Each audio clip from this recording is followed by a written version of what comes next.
राजधानी भोपाल के नजदीक ग्राम जगदीशपुर सैनी चौराहा पर एक मकान मालिक बेहद परेशान है। दरअसल मिथुन सैनी नामक मकान मालिक ने अपनी गोदाम में एक व्यापारी को एग्रीमेंट कर किराए पर दी थी, लेकिन व्यापारी ने एग्रीमेंट की शर्तों का उल्लंघन करते हुए गोदाम में खतरनाक केमिकल रखना शुरू कर दिया, जिसकी जानकारी मकान मालिक को नहीं लगी। ईटखेड़ी और सुखी सेवनिया थाना पुलिस ने संयुक्त कार्रवाई करते हुए गोदाम को सील कर दिया और व्यापारी को कानून का उल्लंघन करने पर कार्रवाई कर दी। लेकिन अब 13 महीने बीतने के बाद भी पुलिस गोदाम में रखे केमिकल को नहीं हटा पाई है, जिसके चलते मकान मालिक बेहद परेशान है। उतना ही नहीं, खतरनाक केमिकल का रिसाव अब घर के अंदर तक होने लगा है, जिससे घर में रहने वाले महिला, बच्चों और मकान मालिक को जान का खतरा सता रहा है।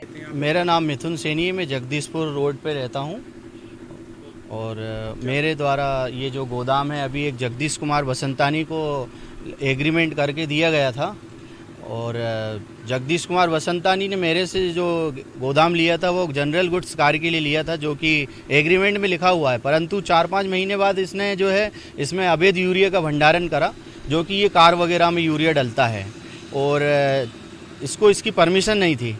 और एक दिन थाना सुखी सेवनिया और ईटखेड़ी की जॉइंट ऑपरेशन हुआ और उसमें यहाँ पर छापामारी हुई है। छापामारी में इस गोदाम को अवैध यूरिया भंडारण के कारण सील कर दिया गया है और आज करीबन 13 महीने हो गए हैं और आरोपी की अग्रिम जमानत भी हो चुकी है। मेरे द्वारा भोपाल आईजी साहब को और डीएसपी साहब को, एसपी साहब को, पुलिस थाने में भी कई बार, जन सुनवाई में भी, मानव अधिकार आयोग में भी मैं अपना आवेदन दे चुका हूं, परंतु अभी कोई संतोषजनक कार्रवाई नहीं हुई है। और अभी इस गोदाम में जो यूरिया भरा हुआ था 13 महीने से, तो उससे क्या हो रहा है कि मेरे अंदर से यूरिया रिसने लगा है, तो मेरे घर की दीवारें पूरी क्षतिग्रस्त हो रही हैं, घर का लोहा क्षतिग्रस्त हो रहा है, जिससे मेरे घर के कई जगहों पे दरारें आ रही हैं आजकल। अब ऐसे में कई 13 महीने से यूरिया जो रखा हुआ है, ऐसे में अगर कोई दीवार गिर जाती है तो आस पड़ोस या मेरे बीवी बच्चे या मुझको हानि हो जाती है, इसके जिम्मेदार कौन होगा बताइए आप।